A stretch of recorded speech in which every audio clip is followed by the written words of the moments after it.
Good afternoon, ladies and gentlemen. My name is Shubhajit Mandal. I am a research assistant with Institute of Chinese Studies, New Delhi. On behalf of ICS, I welcome you all to our Wednesday seminar on China's position on Ukraine conflict. During President Xi's recent visit to Moscow, Beijing revealed its position on Ukraine conflict. As per the proposed plan, the China supported a political solution for the situation. The plan consists of 12-point proposal, which has given importance to on resuming talks between Russia and Ukraine and moving away from the Cold War mentality. Besides this, the plan also highlights the importance of reducing strategic risks and securing the safety of the nuclear power plant in Ukraine. The seminar will explore several issues relating to China's position on Ukraine conflict and its fallout, including main elements, drivers China's neutral stance and its evolution after some initial confusion, Chinese assessment of the future trajectory of the war in Ukraine, impact of the Ukraine war on China's major relationship, particularly with USA, Russia, and Europe. To speak on this topic, we have with us Ambassador Ashok Kantha, Honorary Fellow and former Director of ICS New Delhi. Ambassador Kantha was an ambassador of India to China until 2016. Prior to this, he was Secretary East at MEA in New Delhi, with responsibility for about 65 countries in India's extended neighborhood. In his diplomatic career spanning over 38 years, Kantha specializes in India's neighborhood and Asia's affairs, with a particular focus on China. Apart from 3 assignments in China, he served as a Joint Secretary East Asia, Director China at MEA for periods of 4 years each. He has an advanced certificate in China's language from National University of Singapore. Chairing the session this afternoon is Dr. Vasudhi Sarkar, professor at the Center for European Studies, CES, School of International Studies, JNU. She is currently the chairperson of the center. She did her graduation and post-graduation in political science. Her interest areas are nationalism, democracy, immigration, minority rights, European integration, European identity, India-EU relation. She also keenly follows the political development in Asia, particularly related to Indian foreign policy. Before I hand over to the chair, I would request all participants to follow a few housekeeping rules. All participants shall remain muted during the presentation. Question can be raised in the chat box during the session. Alternatively, you can use the raise hand option during the Q&A session. Please unmute yourself only when called upon to do so by the chair. I will now hand over the floor to Dr. Vasudhi Sarkar to take the proceedings forward. Ma'am, the floor is yours. Thank you. Okay, somehow it looked like I have been out of it. Okay, thank you very much. Thank you for inviting me to this seminar on China's position on the Ukraine conflict. I mean, you have already introduced our speaker this afternoon, Ambassador Kantha. Just a few words before I hand it over to him. The moment you hear the word China, we all become alert in terms of what is going to come next, and especially when we are looking at it from Europe. The current Ukrainian crisis, as we know it, is a result of the special military operations as termed by Russia, which started, as we all know, last February. But this was not actually the first flashpoint if we look at what was happening vis-a-vis Ukraine and Russia. 2014 had already happened in terms of Russia's incursion into Ukraine, where the Crimea was taken.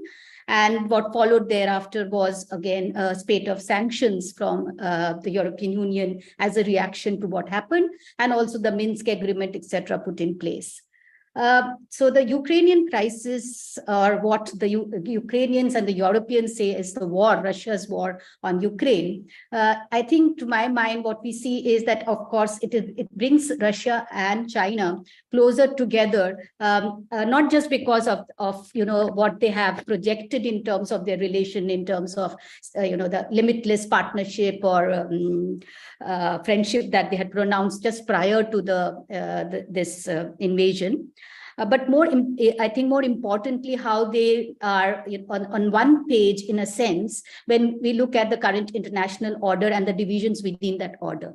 And in a sense, what one can see today is reflected in what followed as the European Union's global strategy, which it came up with in 2016. Again, this is following 2014, when basically the Europe and European Union is it realizing and also responding to the fact that the world around them had changed in very many ways, and the earlier global strategy of 2003 doesn't work. And in this changed world, how do you position yourself if you want to kind of maintain what you see as an international order based on norms, and also if you want to continue with a European way of life.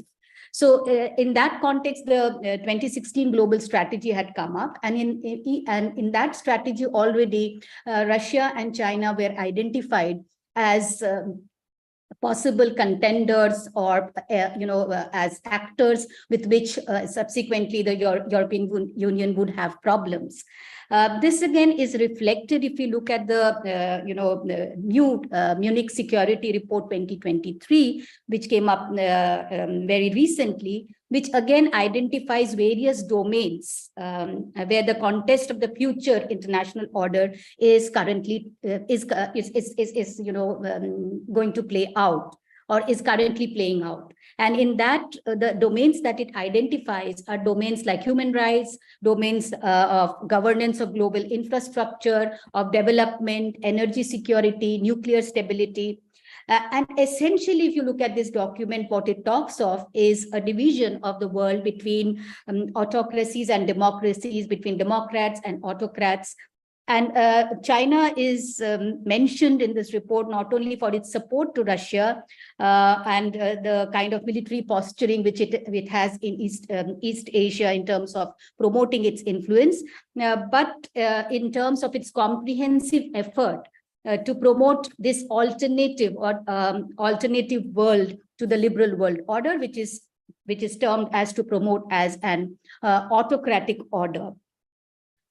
This report also very interestingly highlights that there are many other countries apart from Russia and China, which are unhappy with the international order as it currently is, including countries in Africa, Asia, and Latin America, which have not, spoken out against the Russian aggression. So what essentially we see is that if you're looking at the Ukrainian crisis, and we're talking in terms of China's position on this conflict, at the end of the day, it's a conflict which is happening in Europe. It in a way also kind of changes everything that the post Second World War period Europe was striving to do, which means a no to war and to bring peace. So that all has actually absolutely been overturned, and there is a new kind of scenario which we see now playing out. And at the end of it, whatever way it ends and whenever it ends, things are going to look quite different in Europe in terms of what it was earlier and what it is post-conflict. With these few words, I would now invite our speaker, this Ambassador Kantha, to make his presentation. Over to you, sir. Thank you, Professor Bhashwati Sarkar, for those very insightful opening remarks. Let me also thank Professor Alkacharya for inviting me to participate in today's Wednesday seminar, and Shubhadeep for his introduction. What I'll do, since the subject we are covering is relatively broad, I'll make a PowerPoint presentation which will cover these 8 sub-themes, elements and drivers of China's position, Chinese assessments of trajectory of war, impact of war on China's geopolitical environment and major relationships, Chinese arms supplies to Russia, which is being talked about, scope for China's mediatory role, and how Ukraine war impacts the Chinese thinking about Taiwan, then comparisons of respective positions, India and China, on Ukraine conflict, and finally, what are the implications for India of what all is happening.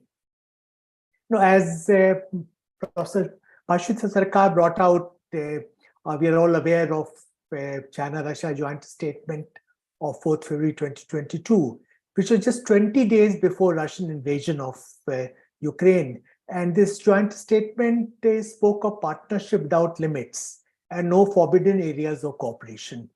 Now, whether or not Putin, during his visit to Beijing for the Winter Olympics in February 2022, had fully briefed Xi Jinping about his plans to launch special military operations against Ukraine. From the Chinese response, one can see that there was a fair amount of confusion initially. And perhaps Chinese were caught unawares, at least by the scale of Russia's military action against Ukraine, which was not limited to eastern Ukraine, but targeted Kiev itself, the capital city of Ukraine. Around 6,000 Chinese students and nationals were stranded in Ukraine, and China had not issued any advisory regarding their safe evacuation. Unlike most of the European countries and USA, and India also had issued an advisory.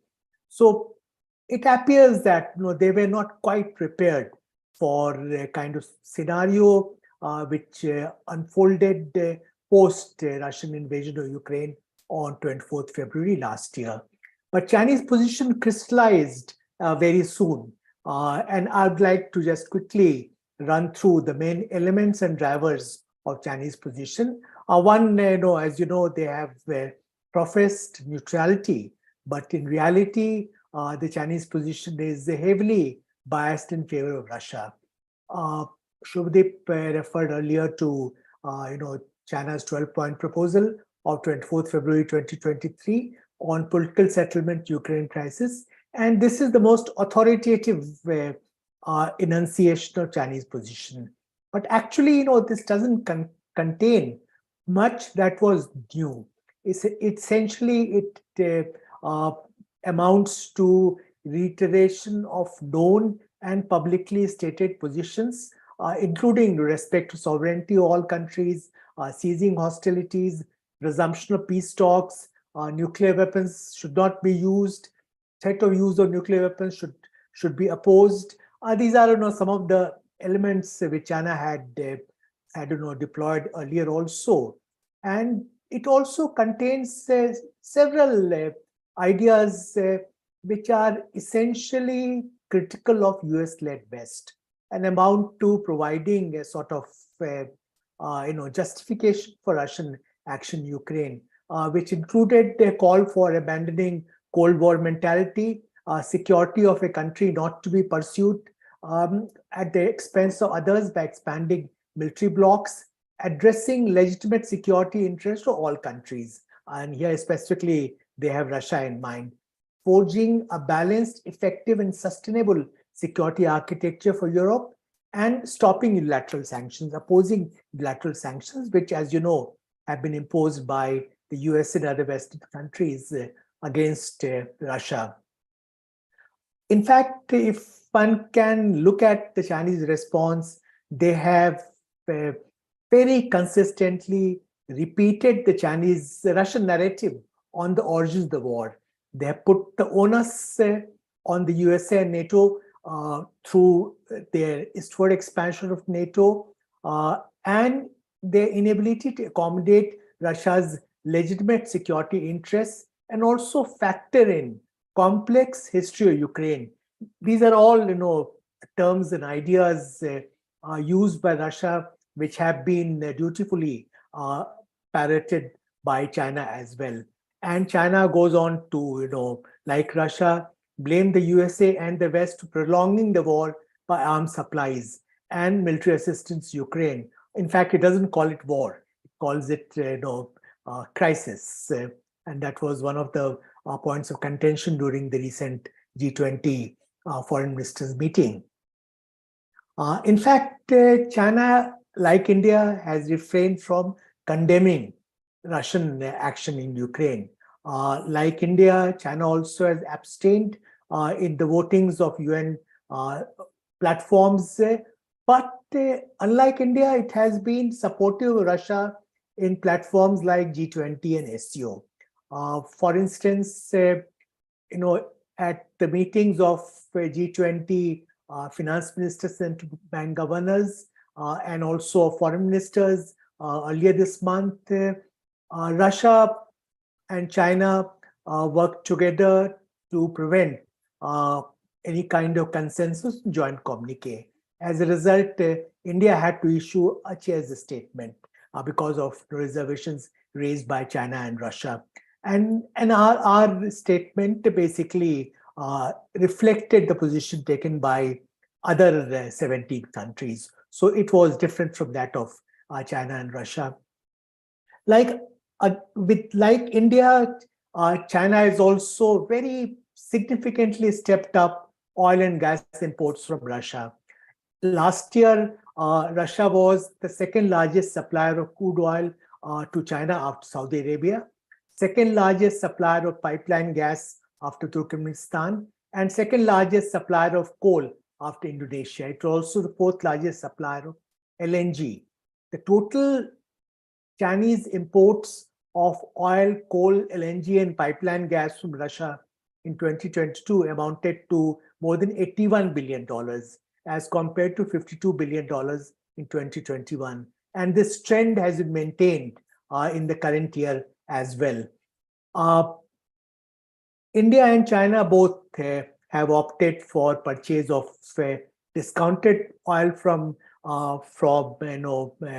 Russia, though in case of China, is both oil, gas, LNG, and pipeline gas. China is increasingly making payment in yuan and rubles, getting out of dollar denomination of its transactions with Russia. But at the same time, if you look at outcomes of President Xi Jinping's visit to Moscow, which concluded on 22nd March, we still have some distance to go before new projects like Power of Siberia 2, which will go through Mongolia, will be finalized. Though Power of Siberia 1 pipeline was opened in December 22. So Chinese are clearly driving a hard bargain when it comes to terms of its trade in hydrocarbon resources with Russia. China likewise has criticized Western sanctions, but has avoided violating them directly, lest Chinese companies should attract secondary sanctions. So they have been extremely cautious in this regard. Likewise, during Xi Jinping's visit to Moscow, one didn't see any new ground being covered in terms of China's possible mediatory role in the Ukraine crisis. Essentially, it was to signal that China's strategic partnership with Russia remains strong, and China, instead of distancing itself from Russia, as some Western scholars suggested, is in fact doubling down on its strategic investment in Russia. This is a point I'll come to later. Now, let me quickly go through, how Chinese academics are assessing, the nature of ongoing conflict in Ukraine and its future trajectory. One important point to note is that Chinese, strategic community has been quite frank in appraising the situation, including in acknowledging mistakes made by Russia. They have stated that Russia overestimated its strength and underestimated Ukraine's determination and pushback by US-led West. In fact, there is palpable discomfort with Russian action. I think this is something which is at times not fully acknowledged in India. I will in particular refer to an important article by Dr. Ting Shaoxing, who is Director of Institute of Eurasian Studies at the China Institute of Contemporary International Relations, KIKIR. As you know, this is the think tank of Chinese Ministry of State Security. So what he says carries a lot of weight. he has referred to three primary characteristics of the war in Ukraine. He mentions that from what was intended by Russia as lightning warfare has now become war of attrition, and conflict it has been protracted, it has been escalated. Second point he makes is that West has intervened comprehensively, and therefore the conflict has become a hybrid warfare between Russia and the West, rather than remaining confined to one between Russia and Ukraine.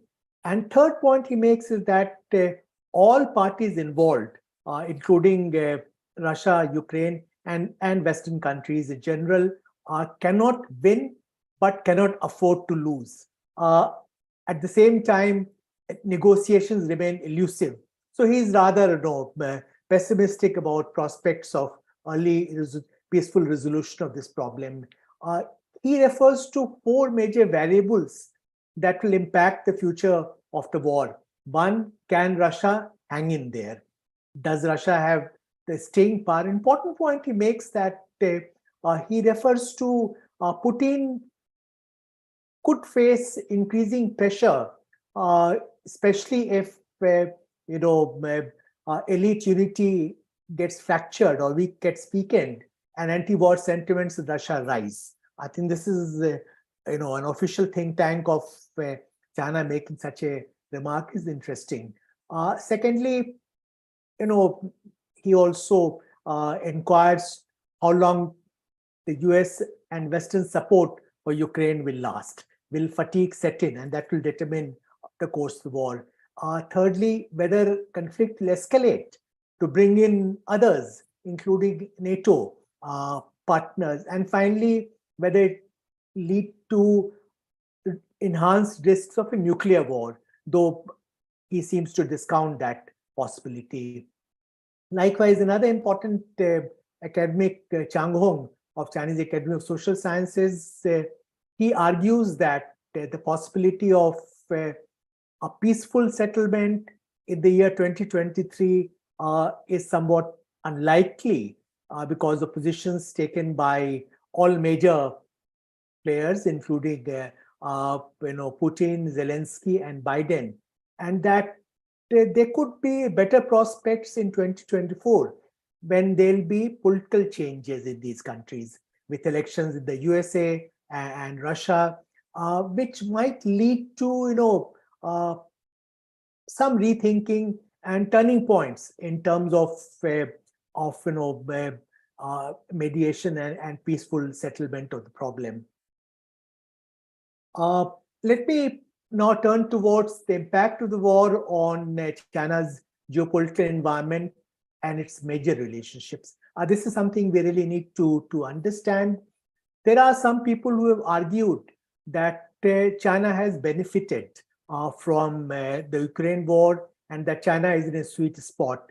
Whereas my own assessment is that China, in fact, is in an awkward position as a result of Russian invasion of Ukraine.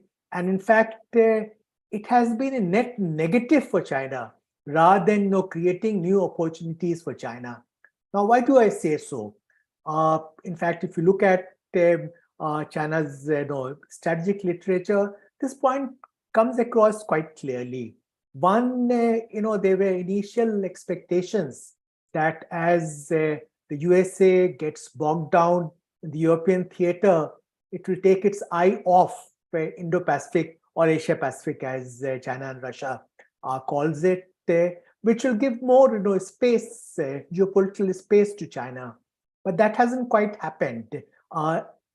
USA continues to regard China as the primary strategic challenge, and this is something reflected categorically in two major documents issued in October 2022, including US National Security Strategy and National Defense Strategy. There, a reference is made to the imperative priority of maintaining an enduring competitive edge over the PRC while constraining Russia. So it's PRC which is the major challenge. Russia is seen as a country with limited capability for disruption in stability, because it doesn't have that kind of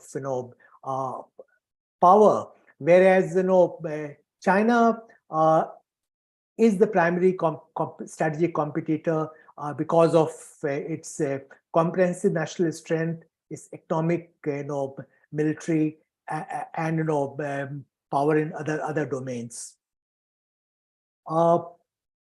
Second point to note is that to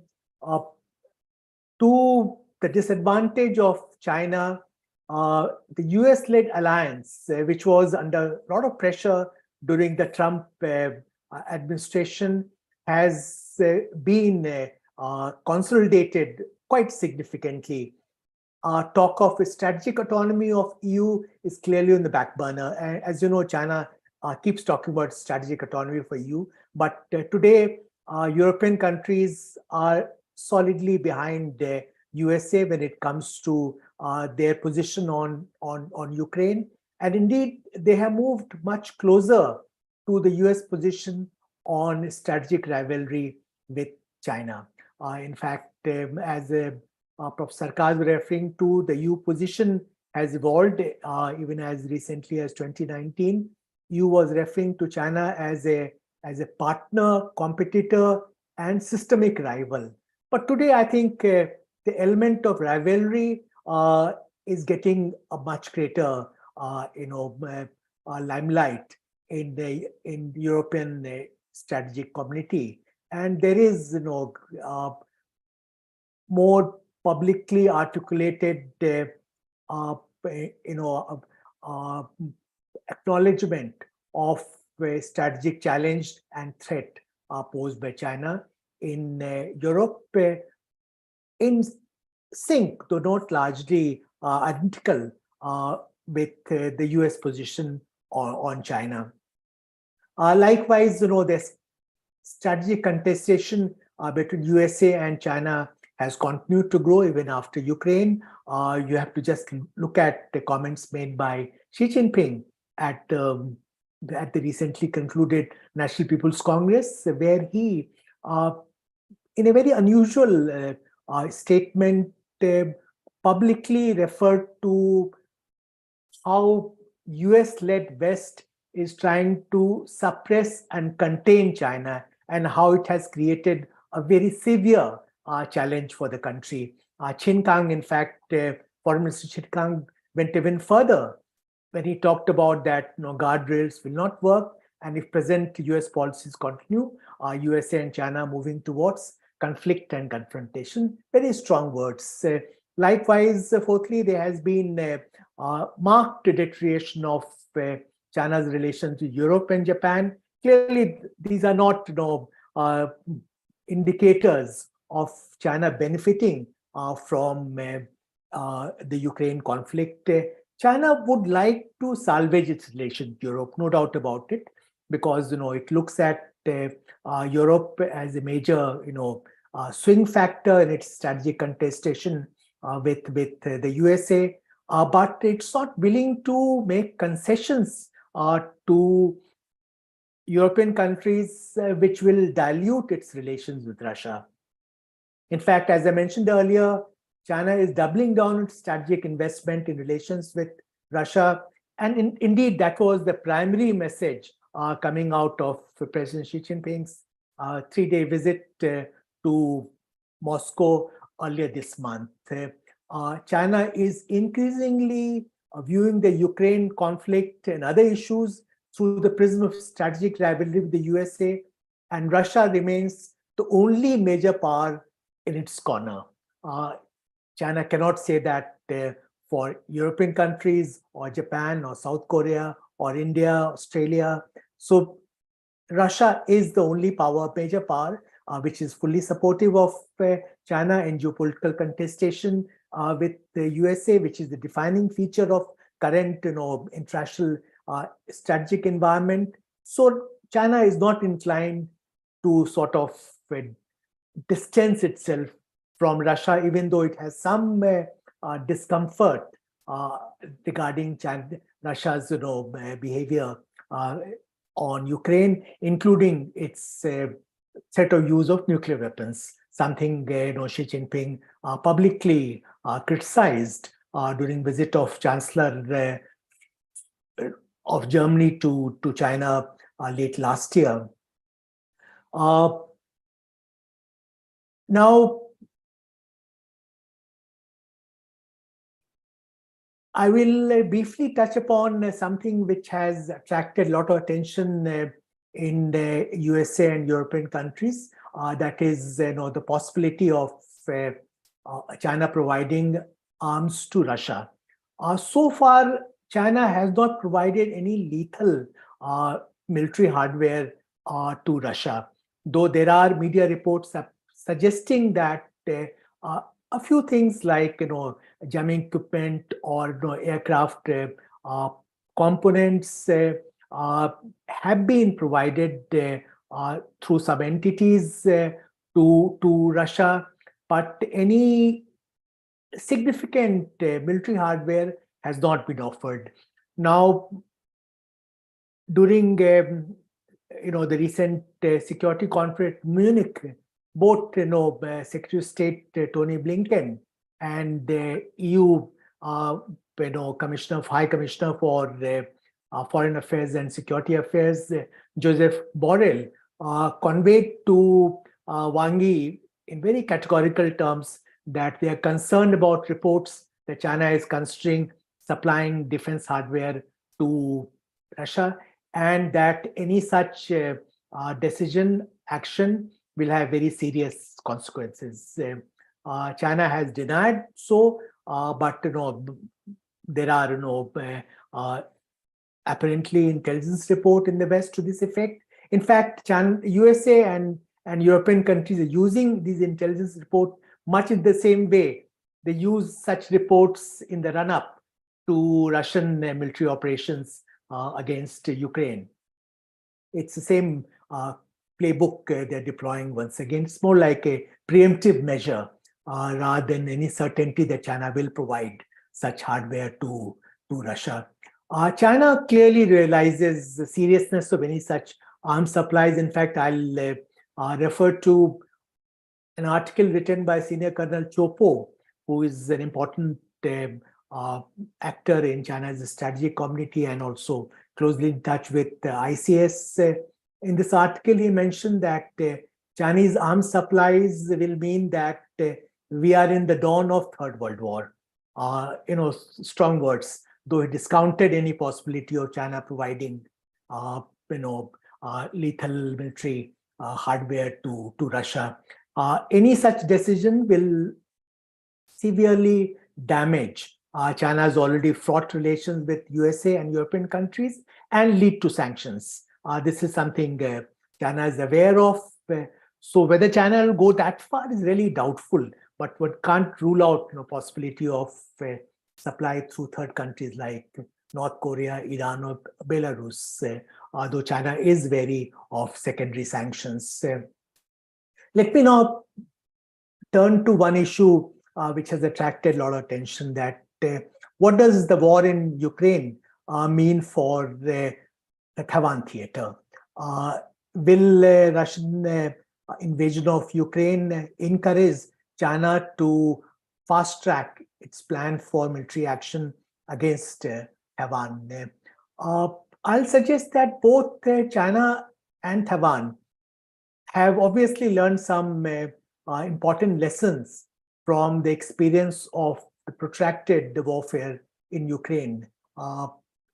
Chinese academics have, as I mentioned earlier, pointed out serious mistakes made by Russia, and they've also noted Russia's inability to achieve quick success, leading to protracted warfare, resilience of Ukraine, and how the West is united and has responded forcefully through both unprecedented sanctions against Russia and massive military and diplomatic support to Ukraine. Chinese scholars openly talk about danger of USA and other European countries and Japan deploying similar means, similar sanctions against China in case of China taking military action against Taiwan. China has also noted the heightened risk of military involvement of both USA and Japan in particular, and Western sanctions, as I mentioned earlier, in case of Chinese military actions against Taiwan. Taiwan, on its part, has noted that Ukraine has been able to hold out because it had the resilience and its own, wherewithal to sort of resist Russian onslaught, and indeed, in fact, recover some of the lost ground. So, need to build up its own capability and not just wait for USA, Japan, and others to step in. I think that's one major lesson Taiwan has learned. And whereas USA is thinking more in terms of repositioning defense hardware in Taiwan, stepping up, trading support to Taiwan, in short, building up Taiwan's deterrence to ward off any Chinese military action without provoking Chinese action. So this fine balance needs to be maintained. My own assessment is that any timeline for Chinese military action, full-fledged Chinese military action against Taiwan has been pushed back as a result of what has happened in Ukraine. Though one can't rule out something like a limited blockade or some action against outlying islands of Taiwan like Matsu and Jinmen. Now, another issue which has been debated quite a bit is whether China can play an important mediatory role. And this was discussed at the Munich Security Conference, and soon after that, on 24th February, which was the anniversary of the beginning of conflict in Ukraine, China came out with a 12-point proposal, which I have referred to earlier. The Western response has been very negative. In fact, Secretary of State Tony Blinken said that this 12-point proposal should have stopped with the first bullet point, which is about ensuring sovereignty and territorial integrity. And other bullet points don't quite add up.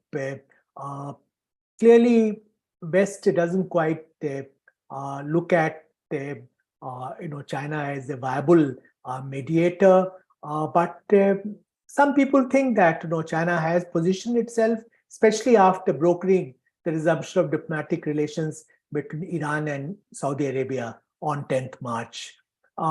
It has increasing appetite for playing a larger mediatory role, indeed for a larger global role. Xi Jinping as a global statesman, as some people put it.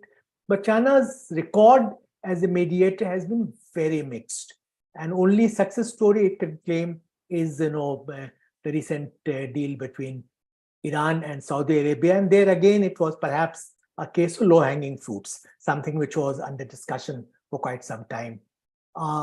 One didn't see any forward movement or breakthrough in the mediatory process during Xi Jinping's visit to Moscow earlier this month, contrary to speculation in the media. My own assessment is that China is unlikely to be the primary mediator in any peace process in Ukraine because it's not seen as an honest broker by Ukraine, USA, and Western European countries. It is seen as heavily biased in favor of Russia. But at the same time, it can play a major role in a multi-party initiative like the Iran nuclear deal or six-party talks in North Korea. China will be trying to play such a role if it comes up. But at present, prospects for mediation by any country are somewhat dim due to a number of reasons we can discuss later. Then, let me touch upon two other issues briefly. One, how does India's position on the Ukraine conflict compare with China's position? On the face of it, there are significant commonalities, including both countries not condemning Russian invasion. The voting records in UN platforms being very similar, though in G20 we have taken somewhat different positions. Both are buying oil from Russia at discounted price in a very large way. But there are some fundamental differences. The most important difference is that India is not parroting Russian narrative on why Russia, had to move into Ukraine, how West is to blame, through eastward expansion of NATO and by not accommodating Russia's legitimate security interest, by not taking into account, the complex history of Ukraine. We are not apologists for Russian action. Again, unlike China. Again, at G20, at the G20 Foreign Ministers meeting, we went for Chair's statement, which was not joined by China and Russia. They were prepared to be isolated, and this statement does include, criticism of Russian action in Ukraine. Final point to note is that if you look at the responses of the USA and other Western countries, as also Japan, to positions of India and China, it's diametrically opposed. They have shown a high degree of understanding of our position derived from our long-term relations with Russia, whereas they have been very heavily critical of China's stance. Finally, let me run through some of the implications of the Ukraine conflict, especially position taken by China on this very major development.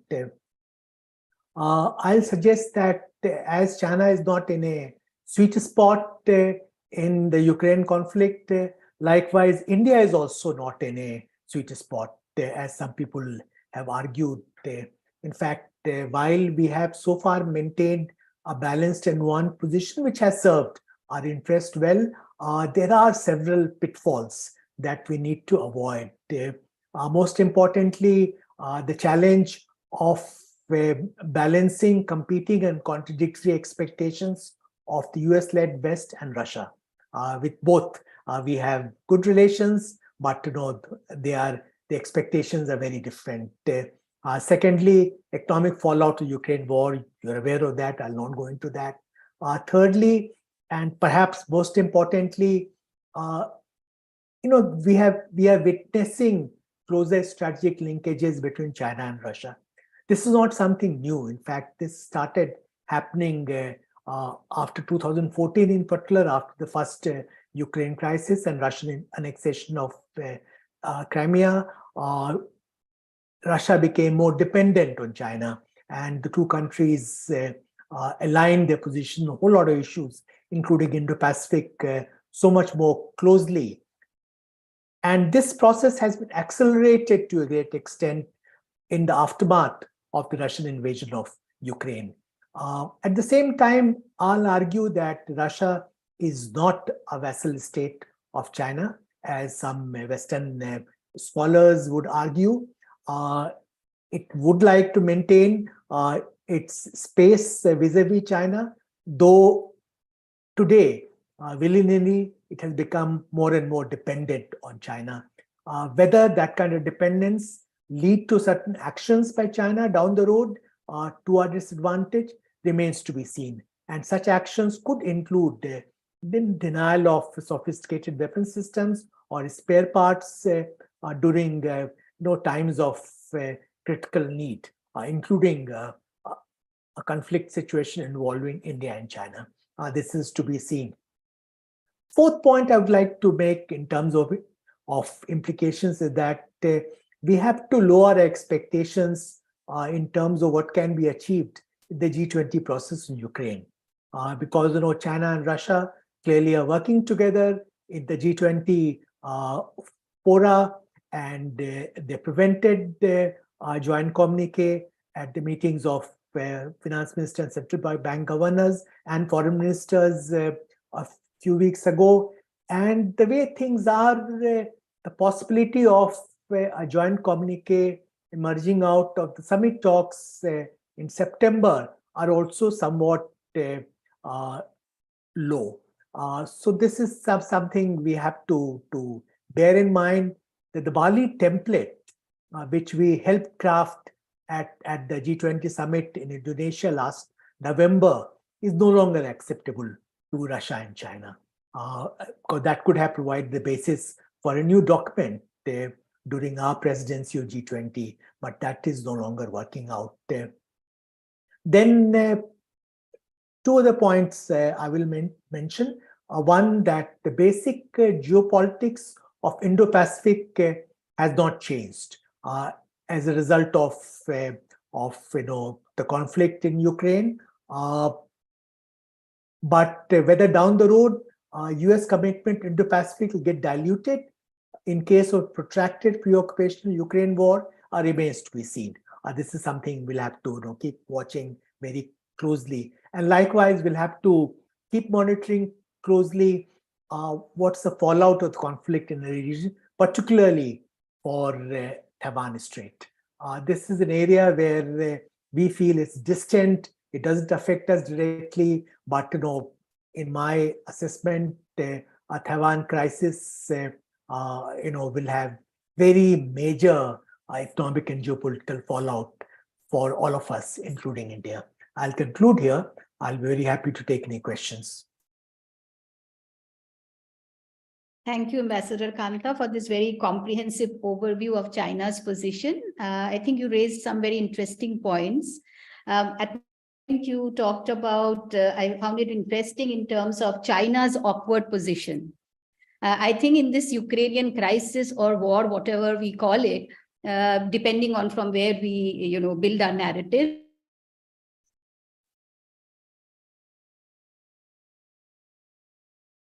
in Russia, whoever is helping them out, all of us are in a sense in an awkward position. And you mentioned about how the EU countries and the West have come together in a sense quite unprecedentedly as soon as this crisis broke out, as soon as the war or the invasion happened, and in terms of the sanctions that they have put together, and in some of the critical changes that we have seen in the EU countries in terms of their policies, especially if you're looking at, for instance, a big country like Germany. In terms of its defense spending, in terms of military support that it has promised to Ukraine, and it has already given that support in terms of the refugees that they have welcomed in Germany. I think also it's important when we are looking at Europe and China, as you correctly mentioned, that this relationship has for some time now been on different tracks. And that's why we see EU talking in terms of cooperation, economic competitor, and then you're talking of being a systemic rival. And if we look at the Ukrainian crisis, and this brings me to the point where you talked about whether China can be a mediator. And you correctly, I think I would stand by your assessment in terms of saying that quite difficult to think in terms of China being a mediator, especially given the fact that you began with saying how its neutral position is actually a position which is tilted towards Russia. So to be a mediator in that kind of a situation would be difficult.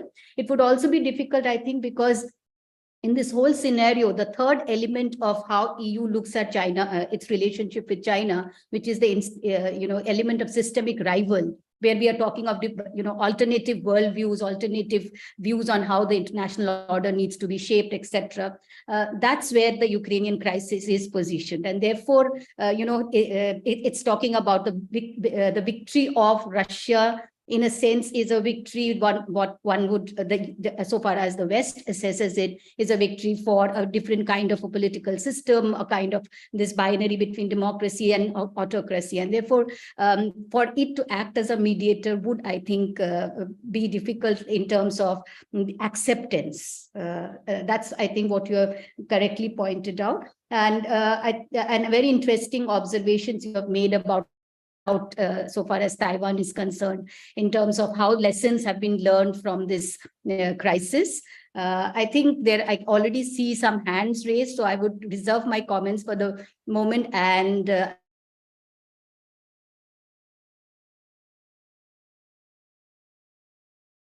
if you would like to come in with your question.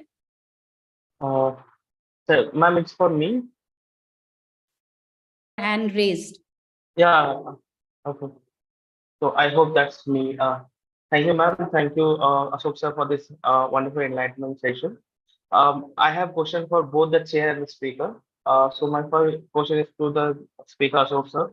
So as we mentioned about the closeness of China and Russia, so and obviously China is also stepping up its effort in taking more its importance in the global context.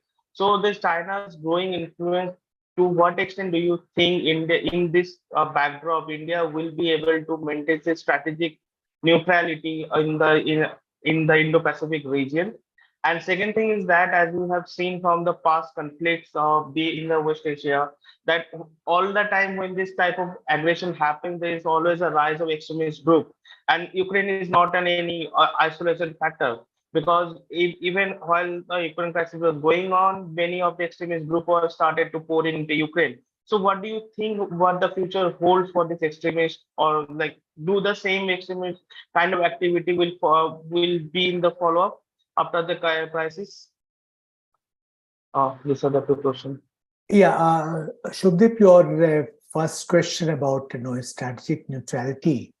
One thing I would like to clarify that what we talk about is strategic autonomy, which is very different from strategic neutrality. And in fact, nuanced and balanced position that we have taken on the ongoing war in Ukraine illustrates our strategic autonomy. We take a position on the basis of assessment of our interests. In this case, we believe that while we are not comfortable with Russian action, while Prime Minister has conveyed to President Putin that this is not the era of war, we would like to see early cessation of hostilities. That's our, you would like sovereignty and territorial integrity of Ukraine to be respected. At the same time, we have refrained from condemning Russia, because it's a country with which we have had long-standing links, including strategic ties. It has been supportive of us in UN and other international platforms, and we have important ongoing engagement with Russia in many areas, including defense hardware, nuclear supplies, including in strategic segments like co-development of SSBN submarine, Arihant. So we have to bear that in mind. Besides, in the present situation of oil prices going up in the aftermath of Russian invasion of Ukraine, we had to look for alternative sources of energy which are more sort of affordable. And since Russia was providing crude oil at a discounted rate, we opted for that. And I believe our position is generally understood by our Western partners. So we have done it deftly. We have not provided any justification for Russian invasion, unlike China, which has been essentially parroting the Russian line on the origins of Ukraine conflict. At the same time, we have maintained our normal links with Russia.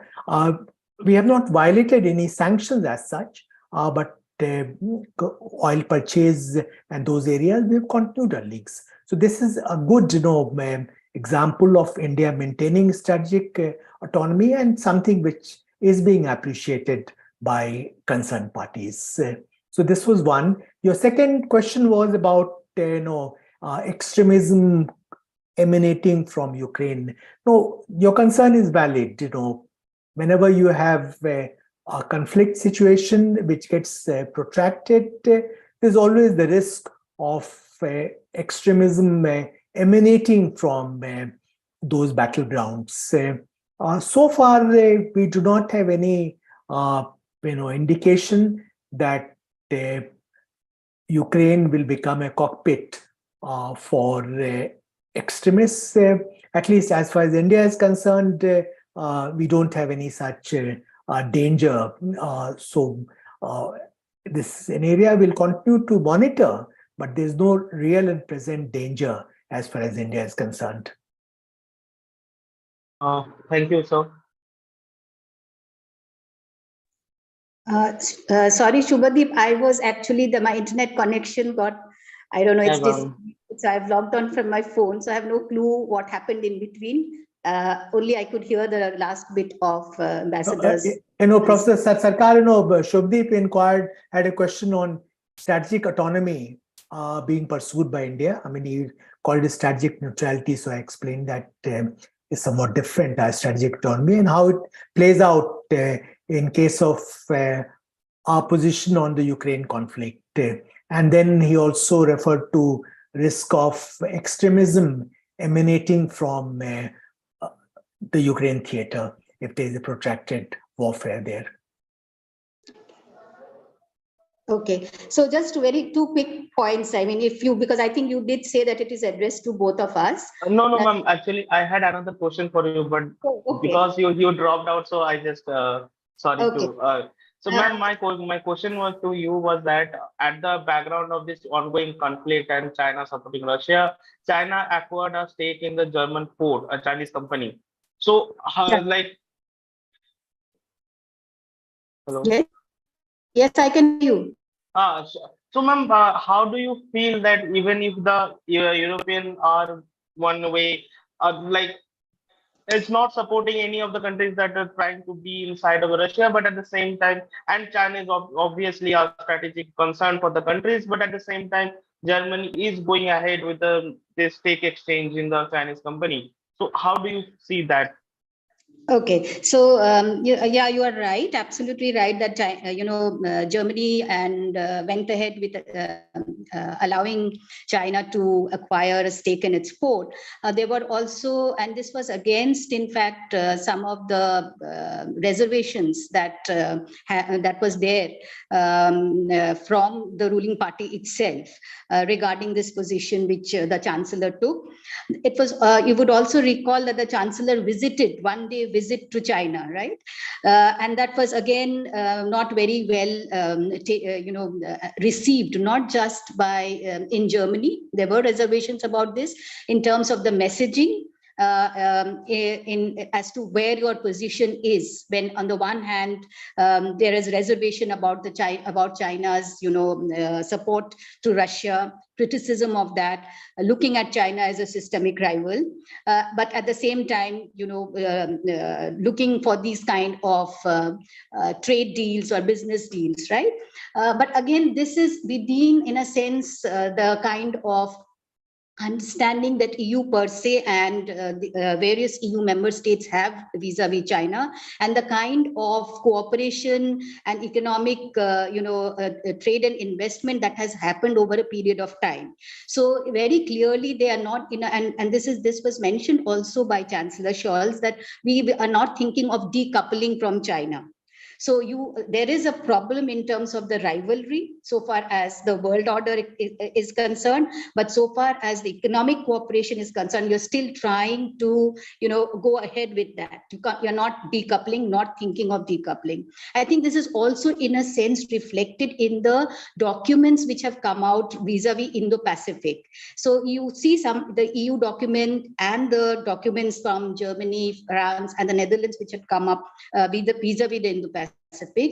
Again, they're always talking in terms of the documents being their idea of Indo-Pacific being inclusive, not saying outright that China would not be included, unlike the Indo-Pacific understanding or document or strategy that US has. So there is a kind of a difference which is ongoing for, as you can see, and it pulls them in different directions.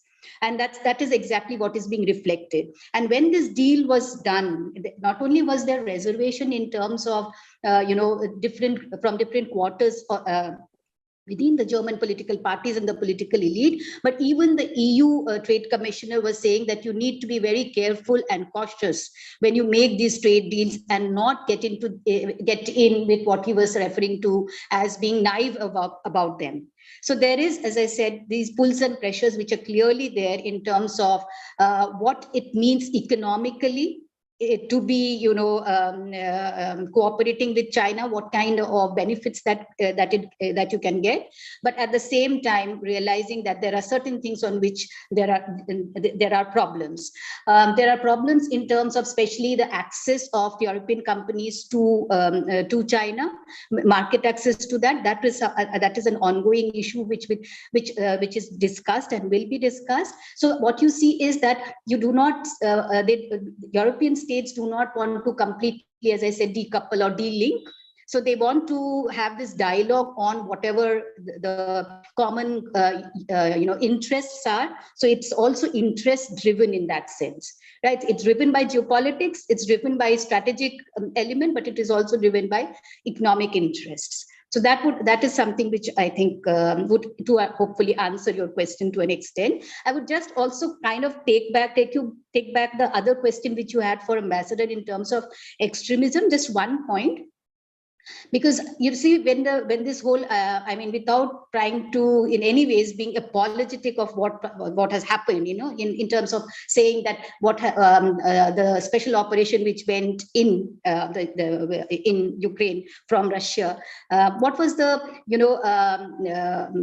Putin's excuse? If you remember, the narrative which he was building was denazification. Remember that narrative which was being built. So I'm not sure about what one can say in terms of extremism, but what you see in just before all of this happened in some years since 2014 to in between that period, you do see that there are these elements of right-wing extremism in Ukraine, which was very much dominant there, including the Nazi symbols, etc. And there were, for instance, for the Azov battalion, there were reports that the US and the West were basically trying to dissociate from them when they were being actually giving military training to the Ukrainians. So Ambassador mentioned about what kind of help, etc., was Ukraine received.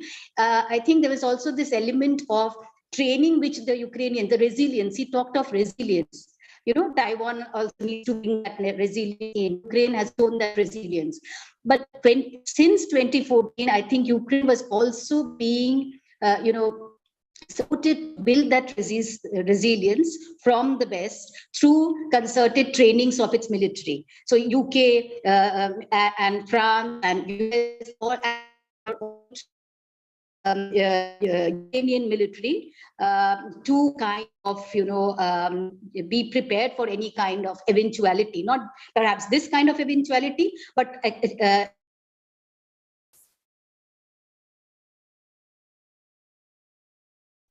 from Russia.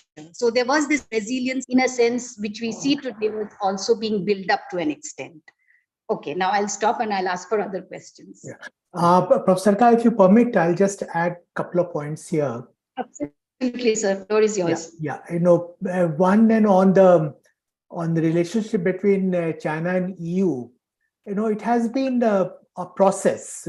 As you also pointed out, in 2019 we had this document which talked about China being a competitor, partner, and systemic rival. In 2020, nevertheless, they went ahead and they negotiated and finalized a comprehensive agreement on investment, even though the incoming Biden administration had strongly advised against it. But then subsequent developments took place, as you know, on relating to Xinjiang, human rights, sanctions by China and EU against each other, which led to this investment agreement being essentially put on the back burner. But what we are witnessing is EU position becoming more convergent with the US position on China, though they're still different. You have rightly pointed out that the EU doesn't want economic decoupling with China. Their preference would be de-risking economic engagement with China rather than economic decoupling, whereas USA is moving towards selective decoupling, economic decoupling with China. That's happening, but in select areas, European countries are willing to go for fairly, tough measures in economic domain. For instance, you had the US Department of Commerce's notification of 7th October last year, denying semiconductors, technology and equipment to China. Now, Netherlands and Japan have agreed to join that arrangement, which will be a major, blow for China. So one needs to look at the trend, which is towards greater, coordination between USA and Western European countries on China, even though Western European countries maintain the autonomy. In fact, next 10 days we'll have visits by President of France, Prime Minister of Spain, and European Commission President to China. So they're maintaining their engagement with China. You're absolutely right. I mean, I don't want it to be a conversation between the two of us. I want to get others who would be raising questions. But one quick point is, you're absolutely right. But there were differences of position. You see, when you're looking at Germany very recently and US on the Nord Stream. So in spite of all US reservation, it was its own post the Ukrainian war or crisis that it finally gave up on that. So yes, I think you're right when you see that we need to look at the trends, but I think the trends also show this kind of pulls and pressures as to what do you prioritize in terms of how you're looking at the overall relationship with China. So at times you see that the economic bit does play a very important role. It continues to play an important role, and that is why the EU document doesn't talk only of systemic rivalry. It does talk about cooperation and economic competition. So there is this kind of pulls. And also, even if there is a EU document out there, we do have different member states taking quite different positions. For instance, if you just currently look at this Ukrainian crisis and the positions of various states in EU vis-a-vis China. So you have on the one hand Germany taking a particular stance, Scholz visiting China, China acquiring this stake in the German port. Macron also, reaching out to China. EU leaders also go to China at one point last year. But you also have very small states, for instance, which are more in a sense just near this, where this theater of war, if one could say that. Which means, for instance, if you're looking at the Baltic states, very small states, but states which are very actively, supporting Ukraine in its war, not just supporting Ukraine in its war, but also hardening their position vis-a-vis China. And there you see that if you look at the Central and Eastern European part, China did reach out to this part of Europe to the 16+1 format. And you see that these Baltic states have now said that they want to be out of the format, and they're already out of it. And they're looking with greater scrutiny of what China does in their country through various avenues. So you see a kind of a hardening of position, for these small states, and you see a kind of different position or a more nuanced position when you look at the big actors. So just wanted to bring that to the table. Any other questions? Because I really can't see the screen much. So you please need to identify yourself. Ma'am, I can read out the question from the chat box. Please do it, because I'm just on the phone. Okay, ma'am. Okay. Ma'am, the first there is a two comment. One is from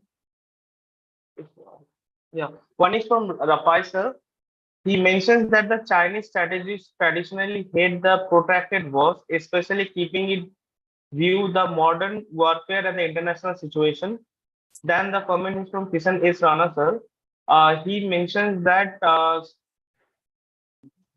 some may wonder what this means for India in terms of our own interest. China's own scholars may wonder if they're saying anything that may really impact on others. He still sees that the potential for Beijing-Moscow differences are still there. Then coming to the question, it's from Jen, sir. He mentioned that the China acting as a mediator between Saudi Arabia and Iran was just like grabbing the low-hanging fruit. But considering the US couldn't have done it in the very first place, do you think it will have a domino effect in the Middle East, in countries like Lebanon, Syria, Yemen, etc.? Okay, over to you, sir. If I can start with the last question. What China did in case of reestablishment of diplomatic relations with Iran and Saudi Arabia is important, but we should not read too much into it. These are two countries which were engaged in a dialogue on resuming diplomatic ties for nearly 6 years now. And these discussions had taken place in other countries as well.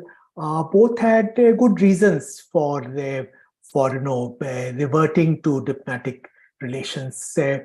China was well placed because it's the leading trade partner for both Iran and Saudi Arabia, and also because USA has extremely difficult relationship with Iran, and its relations with Saudi Arabia also have become somewhat complex of late.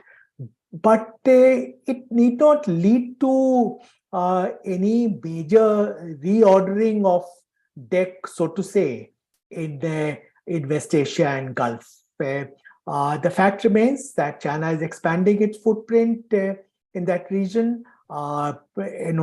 USA, partly because of certain action it has taken, including its dealings with Saudi Arabia, Iran, its pullback from Afghanistan, withdrawal from Afghanistan, and also partly because a conscious decision is taken to sort of downgrade its strategic engagement in the Middle East. So that opens up space for China, but I don't see China, suddenly becoming a major, mediator. Syria, for instance, there is talk of Russia playing that role, in fact, between Saudi Arabia and Syria. We will see incremental accretion in Chinese influence and role in the region, partly at the expense of USA. But USA has much bigger security footprint in terms of bases, including in Saudi Arabia. So USA should not be underestimated either. On the question on China, Russia, I entirely agree with Ambassador Kishan Rana that there are major differences between China and Russia. It remains largely a relationship of convenience. Both sides need each other for various reasons, predicated on their shared differences with the USA in particular. But as I mentioned in my opening remarks, Russia is not prepared to be a vassal state of China. It's a country with a sense of destiny, with a history and civilization, which doesn't quite permit it to play a really junior partner's role vis-a-vis China, though it has become more dependent on China in a variety of reasons. But in many areas, Arctic, for instance, is reluctant to concede Chinese demand. Likewise, when it comes to its relations with India, I believe that it will try to preserve that relationship, even if there's pressure to the contrary from China. Shubhadeep, what was the third question? So the last question was regarding Lebanon, Syria, and Yemen. Yeah, that I've already mentioned. So then I would read the next question. It's from Rohil. He's an intern with ICS. His question is on the how is China looking to balance its interest in Central Asia? Well, that's another area where interests of China and Russia do not quite coincide. Russia has accommodated China to a great extent, including on Belt and Road Initiative, regarding which it had reservations earlier, but it has signed on to BRI with the understanding that China will be supportive of Eurasian Economic Union. Though in practice, whether they will do it so, it's a different matter. But what we are witnessing in Central Asia is that China is gaining ground in the economic area, in infrastructure, in oil and gas pipelines, in a very significant way. It's also the most important player in SCO setting. So there, I think Russia has lost ground vis-a-vis China, but Russia has largely been able to hold its own so far until this conflict in Ukraine in the security domain. And also these Central Asian republics, many of them have huge dependence on Russia. For instance, the area of expat labor that they provide to Russia, which is a major source of revenue for those countries. So again, I mean, it's going to be a difficult equation, which Russia and China are managing without any public bickering so far, but not necessarily, a comfortable relationship. Thank you, sir. Next question is from our YouTube viewer. Jaideep mentions wants to know about view on China's view on Eastern Europe solidifying as a consequence of the war. What do you think on that, sir? Eastern Europe solidifying as a consequence of the war. Yeah. I think Professor Sarkar, I'll request her to respond to that question because she's much better informed. But as she rightly pointed out, what we are witnessing is that among Central and Eastern European countries, there is a much greater pushback.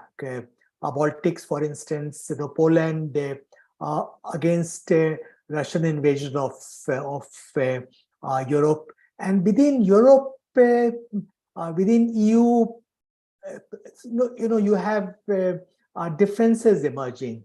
West European countries like Germany, France, Italy, Spain, they would like to take a relatively moderate position. I mean, they don't want to upset the apple cart, especially in the dealings with China.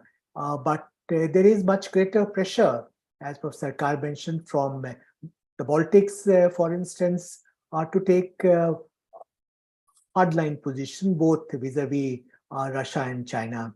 So 17+1 mechanism that China had put together so assiduously has now been reduced to 14+1, with 3 countries, including Lithuania, leaving the grouping. But even 14+1, how viable it will remain remains to be seen, because there are serious apprehensions among those countries about prospects of closer engagement with China. Professor Sarkar would like to come in here and Yes, sir.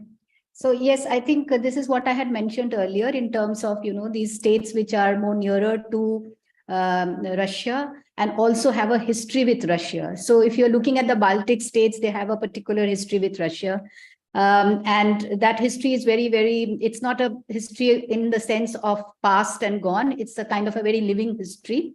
And so they kind of, very, very negative in terms of their perception so far as Russia is concerned, and and especially the current scenario. And it's not just what has happened right now, but what had happened earlier in Ukraine in 2014. So they have been constantly kind of voicing their concerns in the larger EU framework and the institutions about looking at Russia with more, with the lens through which they look at. That it cannot be business as usual when you're looking at Russia. It has very, very clear kind of understanding of what had happened in the post-Cold War period and what it had lost out. And this is in some senses been articulated since 2008 in terms of NATO expansion and apprehension with NATO expansion. And so what kind of positioning it will have so far as these matters are concerned. So the Baltic states have been in the forefront of bringing this on the table within the EU. Also Poland, again, given a particular kind of history that it has. So, and this is particularly interesting when you look at the dynamics there, because if you look at one country which is very odd or which stands out in terms of what its relation is with Russia and also vis-a-vis China, is Hungary. So Hungary has been constantly in the news in terms of how it has been constantly voicing a very different kind of position from the rest of the other, not just Central European countries, but all the other European members in terms of how to deal with Russia. Post 2014 also, when the sanctions were imposed on Russia, it was vehemently opposing it, saying that this is something which is, counterproductive. It's not going to do anything. And we need to continue to maintain relation. And it, on its own, Hungary continued to mention very good relations with Russia in terms of not just, Orban's chemistry with Putin on visiting Russia, but in terms of actually Russian support and Russian investment in its power plants, in its, energy sector, etc., with the help of which actually it was giving relief to its own domestic population. So there is a kind of, trade-off there. And if you look at Orban, he has been in power in Hungary since 2010. So, and 4 consecutive elections, one with 2/3 majority, including the one which he won last year. So he has this particular positioning, and this positioning also in terms of, I would just bring to your notice, not just what is happening in vis-a-vis China and Russia, but the internal EU dynamics in terms of, if you're looking at countries like Hungary and Poland, which during the 2015 refugee crisis have taken a very different view in terms of not welcoming the refugees, very contrary to European Union's, kind of positioning on values and norms, etc. And at that point of time, Hungary and Poland were on board in terms of how they were basically, countering the EU position and, kind of saying no to relocation of refugees in their part or in their countries or in their region. But if you look at the current crisis, you see now things have changed because of how Poland understands its, relation with Russia, and it, as I said, which is to some extent or to a large extent being a result of its, historical memories. So now you see that Hungary is on its own vis-a-vis Russia, and Poland and Hungary, which have been criticized by European Union for backsliding and in democratic backsliding, etc., until very recently. And when they were coming together, now they have fallen apart. So there are a lot of, internal dynamics in terms of how, if you're looking at Ukrainian crisis, if you're looking at Russia, how Central Europe as a group, as a region, looks at it. Because as I said, Hungary has a very different position vis-a-vis Russia, and it's also vis-a-vis China. So it has this whole understanding of Eastern opening, which it had in its foreign policy articulated once Orban was in power in 2010, and which was basically looking at economic development and opportunities. Eastern would be eastward, so Russia and further, in which China figured very, very prominently. So that's something which I think one needs to keep in mind in terms of, again, if you're looking at Central and Eastern Europe, some countries hardening, but there is, as I said, also one country which is saying, completely different things and in a very different, taking a very different position. I'll stop here now. And any other questions from the floor? Yeah, ma'am. There are three more participants who have posted their questions on the chat box and one from the YouTube. Due to the paucity of time, this will be the last one. So I will try to combine the questions. So first question is from the Suraj K. Goel. He mentions that the economic consequence of Russia and Ukraine war and the US is willing for a limited economic rapprochement of China will create any economic dominance for Beijing in the Indo-Pacific region, and if it does so, then what would be the impact on India? Then next questions are from the Kiran GSK. So he mentions about first question is on the China over Russian top priority, and the US increased involvement in the war and failed to prioritize that could change the US strategy toward China. So how would US react to any unfavorable or counterintuitive result of the war in Ukraine? And the second question is that does China see any logical convergence of interest to counter US hegemonic power in the transatlantic world, given these countries are seen to have taken a less hardline stance in the Ukraine and Russian war? And the last question from our participant is from SRC. Uh, he mentions that on November 2022, President Xi has mentioned the no nuclear weapon over the Ukraine and recent Russian plan to station nuclear weapon in the Belarus. What are your thoughts on China's ability to influence Russia and the unpredictable capability of the Kremlin? This goes against some of the European hopes that China can play a role in bringing about peace, and could it reduce China's perceived agency? Okay, let me respond to a couple of these questions. One, the last question about Belarus. President Putin a few days ago, he has announced his intention to station tactical nuclear weapons in Belarus. This is happening soon after the visit of President of Belarus to China and of President of China to Russia. One presumes that this matter was, discussed. There are some reports indicating that China conveyed its no objection to it, such a deployment. One can't really vouchsafe for those reports. One can't even say with any certainty that Putin really needs a green signal from Xi Jinping for deploying tactical nuclear weapons in Belarus. But this is an important development. Putin's argument is that USA has deployed tactical nuclear weapons elsewhere in Europe, so why can't he deploy tactical nuclear weapons in Belarus? So let's see how this situation pans out. Generally speaking, China has come out clearly against any use or threat of use of nuclear weapons, including in context of Ukraine. Presumably, this includes low-yield nuclear weapons as well.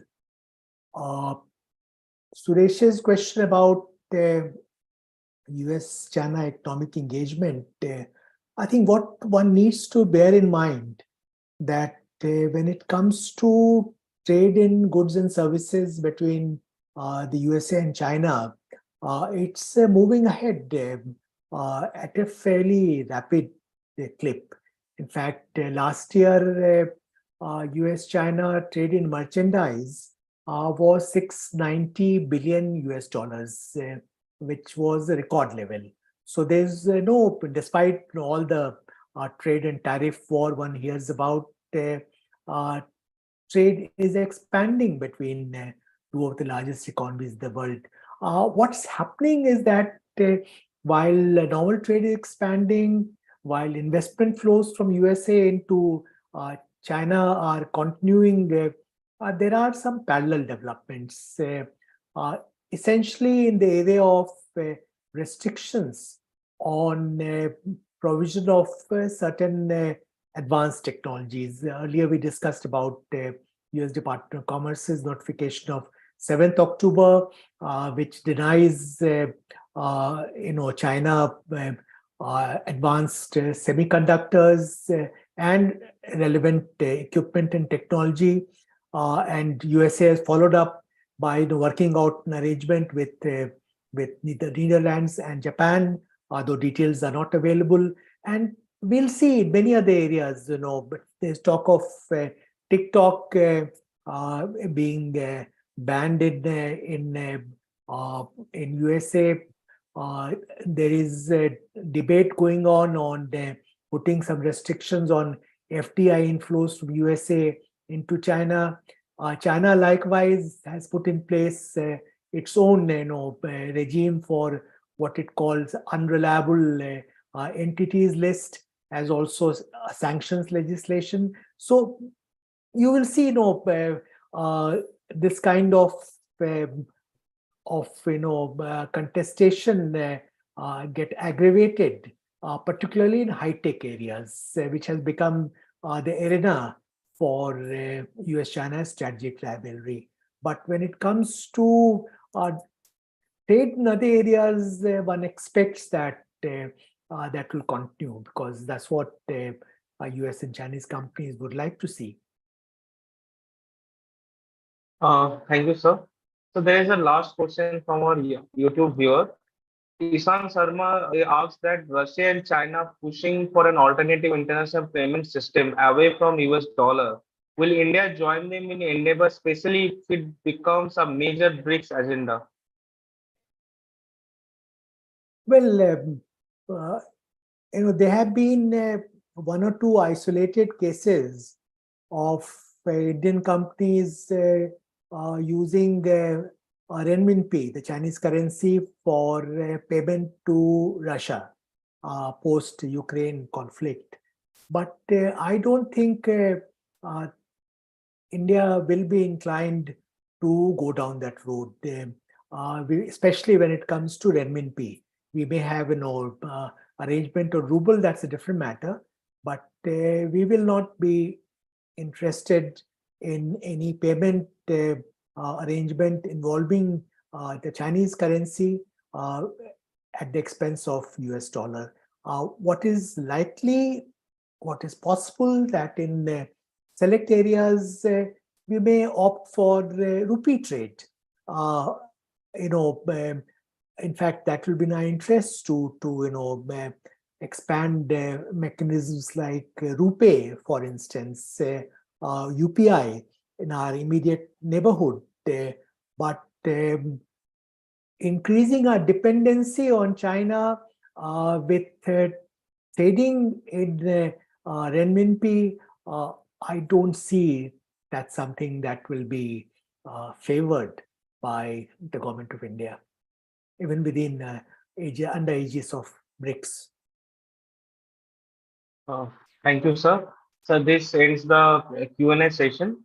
Ma'am, do you have any concluding remark? Okay, so thank you, Shubhadeep. Thank you, Ambassador Kantha, for your elaborate presentation and also patiently taking all the questions. I'm sorry I was thrown in and out of the session. So in between there were some problems, and Shubhadeep had to continue. I think we had some very excellent questions, and also some very insightful remarks on them. I think what comes out is this is not an easy situation. This war and crisis, whichever way we call it, is a situation where everybody has been, it is drawn in to take different positions. So far as India is concerned, it has still now, I think, as Ambassador rightly pointed out, negotiated its position well and articulated it well. I think initially when India took this position in terms of refraining from, taking a position against Russia in the UN, there was, of course, surprise in Europe and European, capitals as to why India, if it is a democracy and on the side of the West, how does it work like this? But I think we have been able to articulate our position well. And it has now been understood that there is a long-lasting relation that we have alternatively had built with Russia, which also means that a relation just in terms of, the political relations, but also again, relations which is in different dimensions, and that those different dimensions obviously would mean that if EU cannot decouple, then obviously it cannot be expected of India. I think so that position has been well articulated and also now accepted. So regarding China, I think European position, I would agree with Ambassador to an extent that it is more towards the US position in terms of how it is looking at it, especially when you look at the component of systemic rival. But still it's kind of holding on because, as I earlier mentioned, in the Indo-Pacific strategies, it is clear it has kind of kept a very different stance of very clearly saying that it is an inclusive strategy. It is not really looking at excluding anybody when it's looking at the Indo-Pacific, while at the same time trying to balance it by saying that it would go out, these different states which have come out with the documents, including the European Union, that it would actually try to reach out to the democracies of the region. So I would end with these remarks and thank you all for inviting me to be part of this session. Thank you, Ambassador. Thank you, all the participants. Thank you very much, Professor Khan. Thank you, ma'am. Thank you for the kind remark. We extend our gratitude to our speaker for such an engaging and enlightening session. With this, we wrap our session. We thank our panelists and YouTube viewers for joining us. The video of today's discussion will be available on the ICS YouTube channel. We'd like to inform everyone that the next witness seminar will be on epidemic control, social control, the rise of an emergency discipline state in Mao's China. More information related to our upcoming Wednesday seminars will be available on our ICS website, or you could also subscribe to our newsletter for regular updates. Thank you. Thank you. Thank you, Sudeep. Thank you.